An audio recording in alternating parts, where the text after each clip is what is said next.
What's up, guys? Silver here with part 6 of our Halo Reach LASO walkthrough. This is Exodus. We start off on this boardwalk multiplayer map section, and we are going to immediately go to the right when we spawn in, and kind of wrap around to the right here and go up to the top of this structure. There's going to be some pistol ammo we could grab at the edge of this structure up here.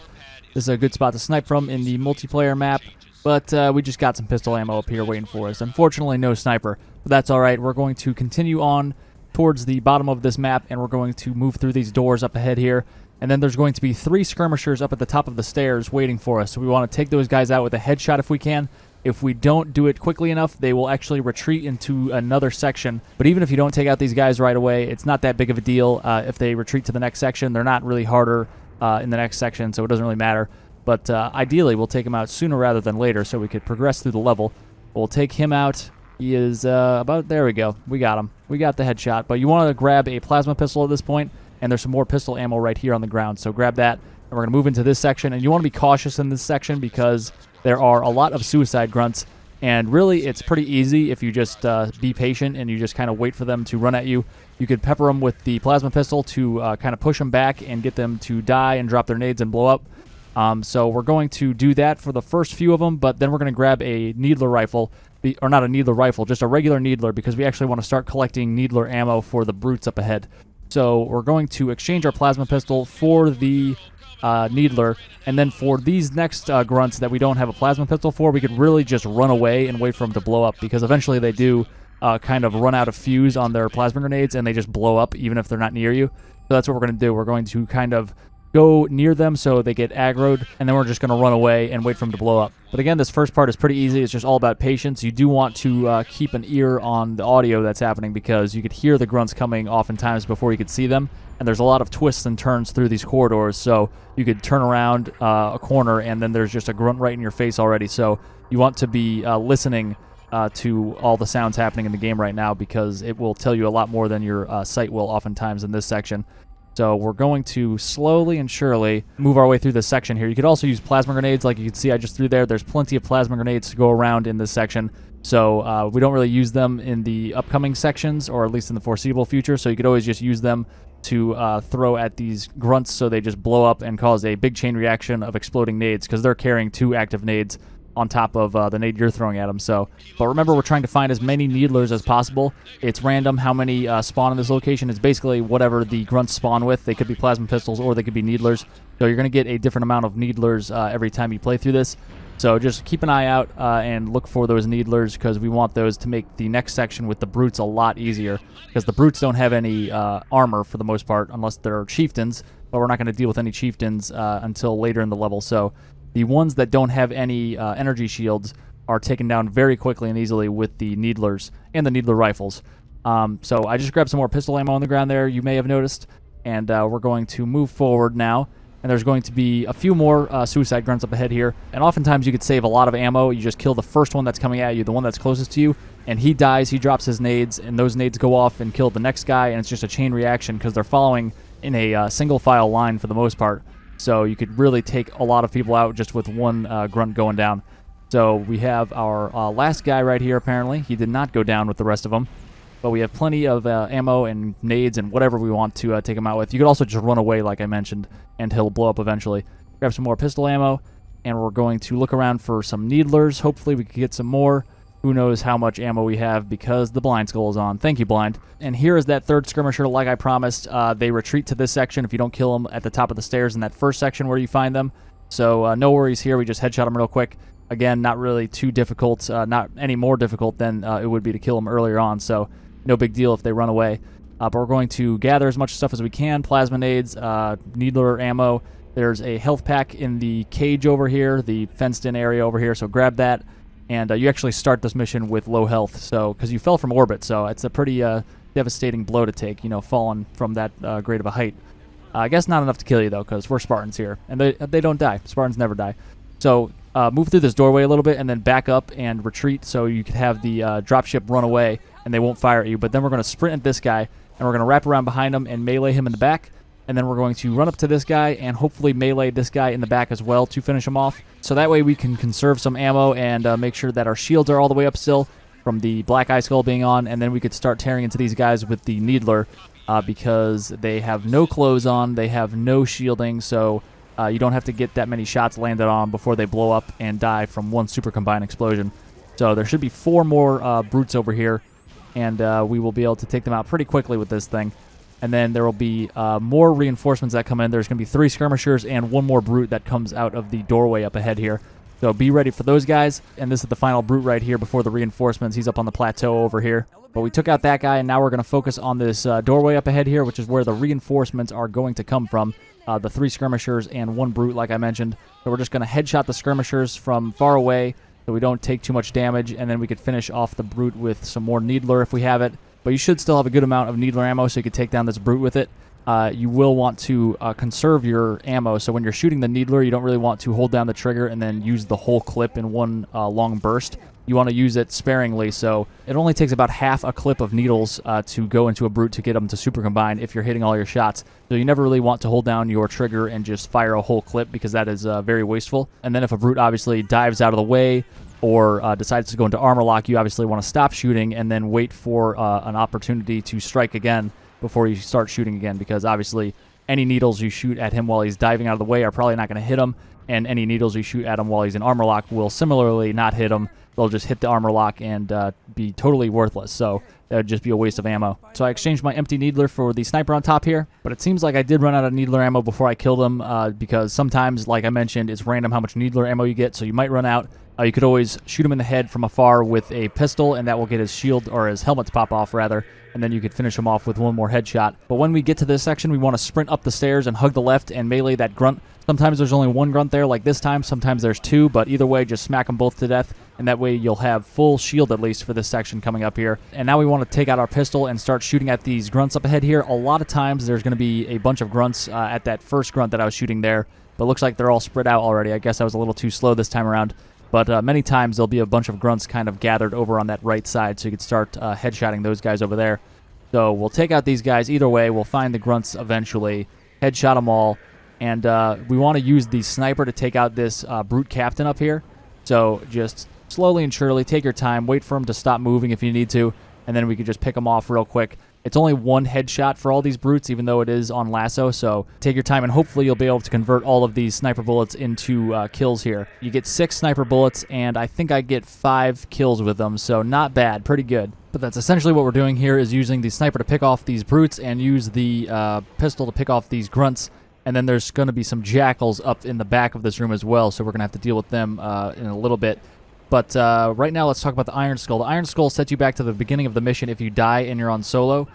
So that's awful, but a way to work around that is to actually, right when you die, hit start immediately, and then go to save and quit, and then resume, and you will actually be set back to your last checkpoint. Even though you don't see checkpoints occurring, you are actually getting them. The reason they're not popping up is because the blind skull's on, so you don't see them.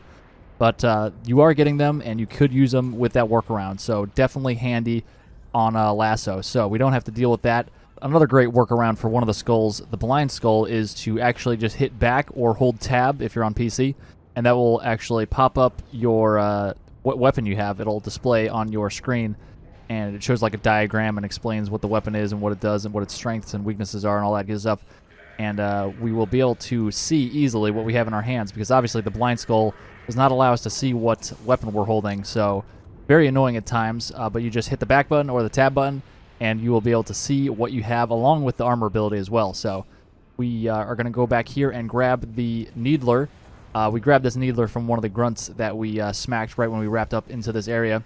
So we're going to hopefully collect some more of this needler ammo. There are a handful of grunts that may be carrying some, so keep your eye out. We do want to still collect it throughout this room. You can see one of the grunts up there is using some, so maybe we'll grab some of that. But we're not going to get overexcited and charge his position. We're just going to hang back, stay here. We have pistol ammo to work with, so we can continue picking off these grunts and jackals with the pistol. And there's additional DMR ammo as well throughout this map. So we're going to use the pistol, use the DMR. There's many places where you could actually find it. So I will show you some of that as we need to, as I run out of ammo here. Or just kind of repositioning. We're staying far away so we don't take any damage. And just take these guys out from far away, where they could really do nothing to prevent it. So just be patient. This is one of those rooms where you just kind of got to reposition and be patient the whole time. Here's some DMR right here in this crate. So I just ran out of pistol, and exchanged for the DMR, and there's more DMR up here on the second level right here. So we have a decent amount of DMR now to work with, and there is actually more pistol ammo throughout this area as well, so I will show you some of that in a little bit once we take care of these guys. We're just going to help out our Marine buddies up ahead here, and really just rinse and repeat. We're basically just hanging back, like I mentioned, picking people off from afar. Not that exciting of an area, really. So we're just going to continue on doing that. What else is there to talk about? I don't know. We'll just keep shooting at these guys. And we'll start moving forward a little bit. We're starting to get to the end of this section. There's going to be some reinforcements that come in once we clear all these people out, but we actually have control over when they come in, so we could kind of prepare a little bit. We have to hit a switch before they actually come start dropping off the troops and they start coming at us. So we'll just carefully take these guys out. And that may have been the last enemy in this area, so we'll take a look around real quick, make sure nobody's hiding over here. Looks pretty good, so we're going to start collecting ammo and stuff to prepare for the next wave of enemies. We want to grab as much needler ammo as we can that's on the ground. We want to grab as many plasma nades as we can, which is 2, obviously. So we should be able to grab a couple of them. There's a bunch of enemies that die that drop them and catches on, so they drop more than usual. So you can see a bunch lying around here, and we want to make sure that we have a headshot weapon, so either a pistol or a DMR. So if we need more pistol, there is some back here, right here on the ground, and we are going to use that if need be. And there's also this needler ammo in this crate right here, so we want to use that last. If we can grab as much as we possibly can from the ground, that'd be better, so we can conserve some crate needler if we need it.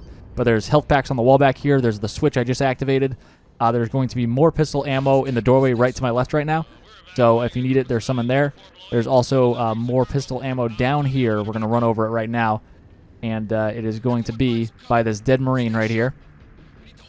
And there's some frag grenades on the ground too. So we have nades, we have needler, and we have pistol. So here we go. We're going down here to take care of this phantom first, back the way we came. And there's also going to be a phantom that drops off some enemies up by that switch that we activated up there. So we're just going to hang here.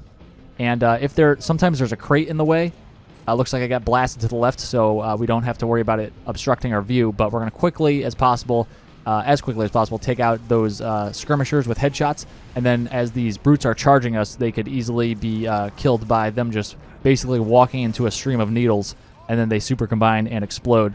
So they're fairly easy to take out, and then we'll move up ahead here, and there will be some enemies now kind of in the structure up here since we weren't there to stop them. They kind of just waltzed right in here and started shooting up the place with my buddies up ahead here. Not cool. So we're going to help them out. We're going to run up those stairs and flank these guys. Obviously, employ the same strategies we've been doing, which is shoot these guys in the head from afar if they're grunts or jackals. And if they're brutes, we're going to use the needler rifle. Or not the needler rifle. I keep saying needler rifle. It's just a needler. But basically, do that. And you could always take out brutes with the pistol or the DMR as well. You just got to take a few shots to the head, and then they take one more to knock them out. So looks like we're doing pretty good here, though. And we'll just kind of take our time. We're almost done with this section. I promise this section does end at some point. We're almost there. And we'll be able to get in the elevator and then get a jetpack and start bullfrogging around. So we're almost there. Super combine that guy. And we got a real ham boy down here. Hearing that hammer into battle, and I'm just shooting him in the face. He can't even get close to me. Maybe he can. Who knows? He might do one of those giant lunges he does with the hammer. But we'll just super combine and kill him. Don't worry about it. He has no chance. All right, so we have completed this whole section. Like I said, it does end. Health pack on the walls if we need it. And then we're going to get in the elevator here and activate the button. I'm going to skip ahead here a little bit because we're just sitting here in the elevator. But now we're out of the elevator, and we're going to go grab a jetpack and become a bullfrog. But before we do that, we're going to go to the left here, and there's a crate of DMRs, and there's also a guy with rockets here. So we're going to grab those rockets from him, and we're going to grab a DMR. So that's what you want to have going into this next section. So we don't really have to worry about what we picked up in that previous section. We just want to grab the rockets from that guy and grab a DMR as well from that crate. So we're going to go over here now and grab a jetpack, of course, so we can jetpack easily across this section. And we're actually going to use the jetpack to skip a bunch of stuff as well. So that is very important for this LASO run.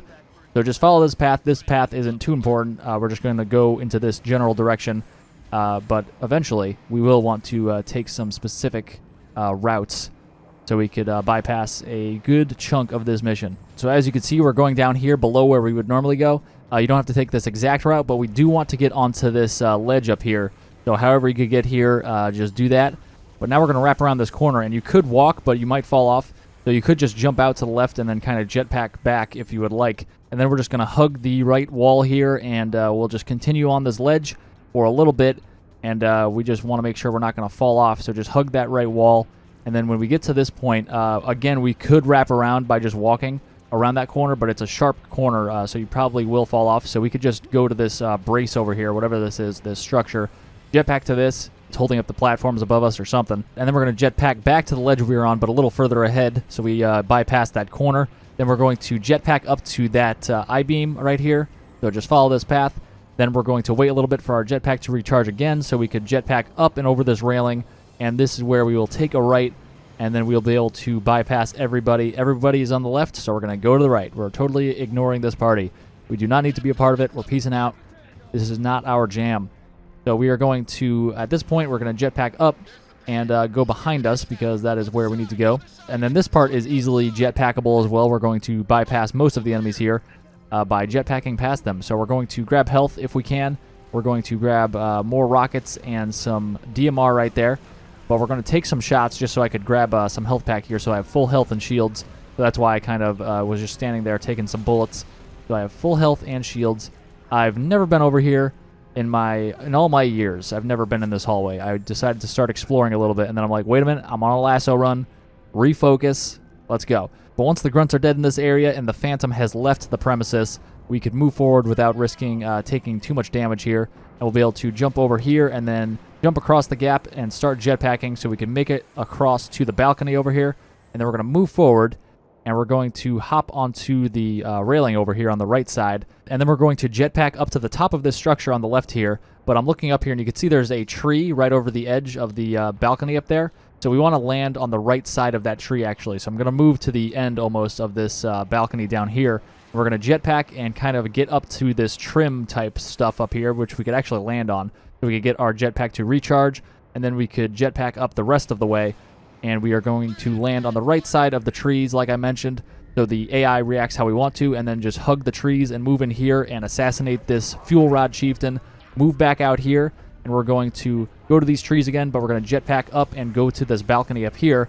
And we are very safe up here. You want to be aware that there's a Phantom coming in behind us, though. But if you just stay close to the wall that's kind of in front of us to the right now, you are out of harm's way. That Phantom can't really shoot at you. But you do want to be aware that in the room we're looking in right now, there are going to be 2 fuel rod grunts, so they could kill you in as little as 1 hit. So you want to watch out for those guys and prioritize them if you do see them. And you'll actually be able to identify the fuel rod grunts really quickly because they won't have the helmet on their heads. They're not grunt ultras. They're just regular grunts. They just happen to have fuel rods. So you want to take them out real quick, and the good news is they will go down with 1 headshot since they don't have a helmet on. But oftentimes you can take them out really quickly because they do like to spawn in that far corner we're looking into right now. So a lot of the times they're the first enemies you could really see, and you could kind of take them by surprise. I think they actually spawn outside, but they do often find their way into that corner. But now that we've spent some time inside, we're going to go back outside and get some fresh air here. And the Phantom is gone, so we're safe being up here, but he has left us with these 2 plasma turrets on the ground, and we want to take those guys out first. They are fortunately only piloted by grunts, and the grunts are very weak. They have no helmets on, so it's just a 1-shot kill to the head. And when you actually kill them, for some reason, these turrets in particular explode once their pilot is killed. That does not happen on normal turrets. It does happen here, though, but I guess it's good news because the turrets will no longer be operable and they can't shoot at you. Although I would like them to be operable so the enemies could get in them, and I could easily just headshot them because they're actually really easy targets when they're sitting in there. But I guess there's pros and cons to everything, you know? But anyway, we're just going to stay up here, continue shooting at these guys. We do have our rockets, and we have at least 4 rockets, or at least 3 rockets, I should say. So you only want to shoot 2 if you want to shoot any at all. So we want to save at least 1 for the final battle in the final area. So shoot 2 rockets max, which I'm going to use in a little bit. But we're going to just take these guys out slowly and surely. We should have all the DMR ammo we need up here. And if we do need more, I'm going to show you where to get more. So it's going to be great. It's going to be a fun walk over there to get that DMR ammo. And there's actually going to be a health pack over there as well, which we're going to save for the end right before we get on the Falcon because we want to make sure we have full health and shield for that Falcon ride because it could be a doozy with those Banshees that are going to come at us.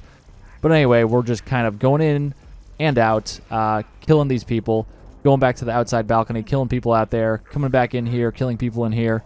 It's a fun back and forth we have going on here. Not for the Covenant, probably. They're probably being terrorized. But, you know, whatever. They terrorized us first. This is our planet. Come on. So we're just rinsing and repeating here. Being cautious. Use the floor for cover.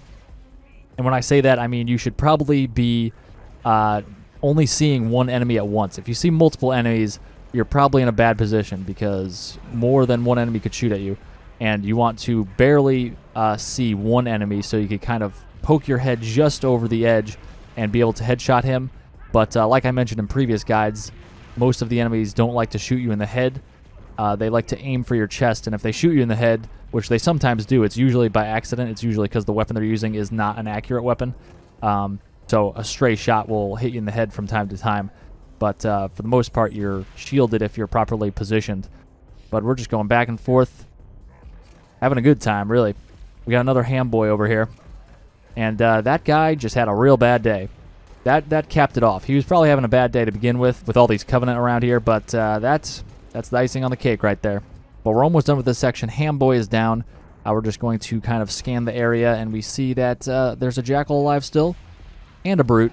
So we're going to chuck a rocket at him, and looks like we got a double kill there, so that is good. And that should be most of the enemies. There might be like one or two hanging out around here somewhere. But we're going to go grab some more DMR ammo. Like I mentioned, there's actually some DMR ammo over here. This is where we should have come from if we played through the level normally. There's DMR ammo behind this planting bed, this big planting bed, and also a health pack. I happened to grab it right then, but you probably want to save it for after you know everybody's dead, so you know you have full health and shield going into the Banshee battle, or the Falcon ride, but it really turns into a battle with Banshees. So we took out that Jackal, and that was the last guy. I'm going to speed this part up because it's really just a bunch of dialogue, and the Falcon's taking forever to land and pick you up, and the Pelican to leave with all the civilians it's trying to evac. So this part is being sped up, and we are on our Falcon, and we are being lifted out over here, and here we go. This Falcon ride is annoying because of the Banshees, really. We're going to start by focusing on these brutes right from the start, and hopefully we could shoot them enough where they don't really get that many shots on us. And then once we're past these guys, we want to shift our attention to the brute on top of the structure over here. This guy has a plasma repeater, and he will basically wreck you. And if you're wrecked by the end of this little section, you have a long way to go because there's a bunch of Banshees that are going to fly at you and a bunch more people that are going to shoot at you. So once we get to this point, we are going to shoot the grunts over here. There's a Hammer Chieftain, but he doesn't really pose a threat because obviously he has no gun to actually shoot at us, and he's not going to jump at us with his hammer. So at this point, I like to turn to the left because Banshees like to swoop in from this direction and kind of come across and to the right. So I'm going to look behind me and wait for those Banshees to come at me, and here they come. So hopefully we can take out as many Banshees as possible because these are the real threat from here on out until we land. So we're going to take out these guys as quickly and efficiently as possible. Once they kind of swoop to the right and they're out of range, I like to go back and look to the left again because they kind of like to circle and come back around in the same direction that they came from initially.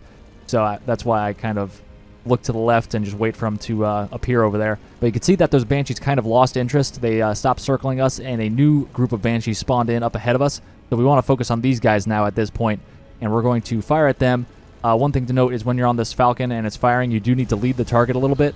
So you could tell with the tracer rounds kind of where you need to be shooting based on where your shots are currently hitting. So you could tell where you need to adjust your shot.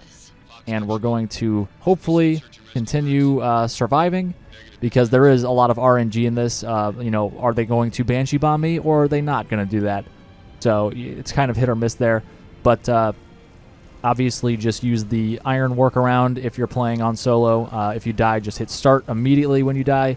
Then save and quit, then resume when you're in the lobby, and then you'll start up at your last checkpoint. Hopefully you have a good checkpoint. Sometimes it's tough because, like I mentioned, that brute with the plasma repeater, you oftentimes get a checkpoint after him, and if you have very low shield and health because he decimated your health and shield, then that's not a good checkpoint, not a good situation. But even if you have a checkpoint with bad health and shield, you could still make it through that checkpoint. It's just very RNG-based, very random-based, which is kind of annoying. But we've made it to the other side, and I picked up a health pack when I got dropped off just here. and we're going to take out this last jackal, and we're going to move forward. There is going to be a warthog up ahead here. You can see it in the distance. So we're going to grab that, and I'm going to get 2 buddies to hop in with me, and I'm going to give my passenger the rockets. But first, we got to get them to be interested in the warthog. So we got to do a little peacocking, just spread our wings, be like, hey, look at these. Look what we got going over here. Anybody interested? And then they hop in. We got 2 interested parties over here. I like to drive back here to ensure that we don't get hit by a stray Wraith mortar. I hop out here, and I could safely exchange my rockets for whatever weapon he has, usually an assault rifle. And then that way, he's basically super useful instead of almost useless. So we're going to drive around. He's going to start rocketing people. We want to focus on this ghost up ahead here. I like to cut to the left and then kind of circle towards the ghost. I don't like to drive straight at ghosts because they could more easily shoot you and connect with a lot more shots, and they could kill you pretty quickly. So I kind of like to loop over around them rather than drive straight at them. And then now at this point, we're going to do a few loops, take some laps, act like you're in some kind of Mario Kart situation. You're doing a little circle around a course. Moo Moo Meadows, perhaps. Rainbow Road. Whatever you want to call it. I don't know what map is most similar to this kind of color palette and setting in Mario Kart. I'd have to think about that one. That's maybe I'll have to outsource that. Maybe throw it in the comments. What is the most similar Mario Kart map to this area that we're in right now? Anyway, we are just going to drive in this circle. As you can see, I've been driving in a circle for a little bit. There's a bunch of grunts up in the kind of top structure. Not structure, but like the top of this kind of hill on our left is where the grunts like to hang out. And it's annoying because they kind of have a better angle on us than we have on them. And they could just noob combo us and stun us like that. So that's not a great situation because then they could stick us. So I try to do that circle to kill as many as I can without being at a huge risk of getting noob comboed. Because if you just drive straight up there and straight at them, they will stun you. So, but now we're going to start taking out this Wraith because I got tired of driving in that circle trying to take out some grunts. So we'll just kind of go back and forth on the beach here and take out the Wraith from afar. We don't really want to get too close to it because the gunner on the front of the Wraith will do some serious damage to us. So I'm keeping my distance, just going back and forth. There's no time limit. This is not a speed run. We're just doing LASO here, people. Not a LASO speed run either. So just drive back and forth. Enjoy your time on the beach. It's a hot vacation spot. Everybody loves the beach, except for Anakin. There's too much sand, and it gets everywhere. But I think a nice relaxing day at the beach would be preferable to, you know, a hostile alien force invading and decimating your entire planet. But, you know, who am I to say? But we're still going back and forth here leisurely. Patience is the name of the game here, so we will take out this Wraith eventually. Sometimes the rocket guy likes to shoot when you pass by. Sometimes he doesn't. You know, that's his prerogative, I guess. I recommend him shooting the Wraith, but I'm just Noble 6. What do I know? But you can see that I just got plus 800-something points on my scoring. And the reason I put scoring on is not so I could see how high of a score I could get, though that is a cool side benefit. But the main reason I put it on, especially for LASO, is so you know when you get a kill, especially in this situation where I'm not really looking at who's possibly dying. Because obviously I'm just driving in circles here. I'm not really looking at the enemies that are being shot at most of the time. So if they just fire rockets off screen and they land, I don't know if they're killing anybody or what they're doing if there's no scoring on. But since scoring's on, if that rocket kills somebody, I'll know it, and that's very good information to have, obviously. So I'm going to just drive around, and hopefully they'll continue lighting these people up for me. And we'll just kind of stop here so that rocket could get off, and we'll keep on going. That rocket, or not that rocket, but that Wraith is almost dead. And now this Wraith is encroaching on our position, this second Wraith. So I'm going to hopefully take that guy out right now. Nope, he's still alive. I don't like that second Wraith moving up. It kind of encroaches on our little circle that we've been driving around here. So that's not great news. I'll just turn around right here. We don't want to get in a situation where we're kind of pinned in between two Wraiths. That would not be good. So we'll just change our route. We'll go over here, spin around, and that first Wraith we were... Oh my god, that almost killed me. But that first Wraith we were battling is super weak, so I'm going to risk kind of getting in close with him because I knew he was super weak, so I knew I could take him probably. If my rocket guy decided to shoot one rocket, he was going to go down. Sometimes the rocket guy is a little shy, though, so it is risky. He may not shoot the shot right away, and you may die in the interim there. But we're going to move up here now a little bit. there are some enemies by this area up here that we want to take out because we have to actually activate one of the switches up there. And we got to activate a second switch as well back towards where we came from. But at first, when we first get in here, we want to take out the wraiths. We want to take out the ghosts. We want to clear out most of the enemies so we don't really have to worry about getting killed once we get out of the warthog here. So we're just going to drive around like we've been doing. That is a suicide grunt. Almost ran right into him and died. But we survived. We're alive. And it looks like my rocket guy shot one of the Marines that was on foot, and I got negative points for that. Thanks, guy. The rocket guy, I think, gets dumber and dumber as this run-through goes. Like, he's going to do some stupid stuff later on. I gave him some high praise earlier in this run-through, but now I'm thinking that may have been a little short-sighted. So we're going to go over here. It looks like most of the enemies are dead, so that's good news. We do want to clear out the points where the switches are because that's where a lot of enemies like to huddle. They like to huddle up, call some plays, and we'll move up here. And you could actually drive the Warthog up into here, but it's a little risky because you can't really maneuver that well in here. So if you're not great at driving, you may want to just go in on foot here. So I'm going to do that. I'm going to park the Warthog so it's facing away so I could just hop in and leave once we're done with this section. But we're going to... Whoa, that's a plasma grenade. But we're going to activate the switch, and then we're going to come back out here and take the Warthog. And looks like I'm going to hop back in because it looks like they were about ready to drive away with this thing, which I think they actually do eventually. So I was trying to prevent them from getting that driver's seat and driving off into the sunset with it without me. But I'm going to circle around here for my days in firefight. I know this map. I know you could wrap up around here. And we're going to go over here. And there's a brute giving me some issues up ahead here. So we'll try to flank him up here. We'll see how that works out. He knows me. He knows exactly what I'm doing. He's played firefight too. Tried to stick him there, but to no avail. And will we get him? Will we get him? Oh yeah, we got him that time. 420, baby. Toke it. Plus 420, if you didn't see the score. So we activate that switch. And we'll grab some health pack right here. And this is where the rocket guy needs to step up his game. He has his back to this grunt. He has rockets trained on me. He's staring at me with the rockets, just pointed right at me. And there's a grunt right behind him. He doesn't care, though. I don't know why I'm getting so worked up about it. Apparently, it's fine. But anyway, you could see the video kind of skipped a little bit there. There was a little slight hiccup. That's because I had died and I reverted to my last checkpoint. I was able to hit start, save, and quit, and resume real quick to avoid the effects of the Iron Skull. So that is why there was a little hiccup there. That happened a few other times throughout this run-through as well, so you may have noticed while you were watching this. But that's all that is. So we are going to hop into this Warthog because they actually did steal my Warthog like I thought they were trying to do. They were scheming over there. We're going to steal this guy's Warthog, and then they did. So I went down here and grabbed this Warthog, which is on the beach. And all I really want this Warthog for is a quick way to get over to the final switch once we activate this second of two switches down here, which is found right here. So we activate that. There's health pack next to it if you need it, but I did not need it, so I activated that second switch, which means we could go, get in this Warthog, speed on over to the final switch over here, and we're going to use our jetpack to just jetpack up here real quick. And on this table right here is a button, so we're going to use our action button to activate it and just peace out of there because there's a fuel rod brute and a ham boy. But that's it. That is the end of Exodus, but Part 6 is complete. Join me next time for Part 7, New Alexandria. Thanks for watching, guys. If you found that video helpful, be sure to click on the scorpion icon to subscribe and hit that bell for notifications. You could also check out some related guides by clicking on the videos on screen, and you could find links in the description for other social media links of mine. Stay tuned for more Halo guides, and I'll see you in the next one.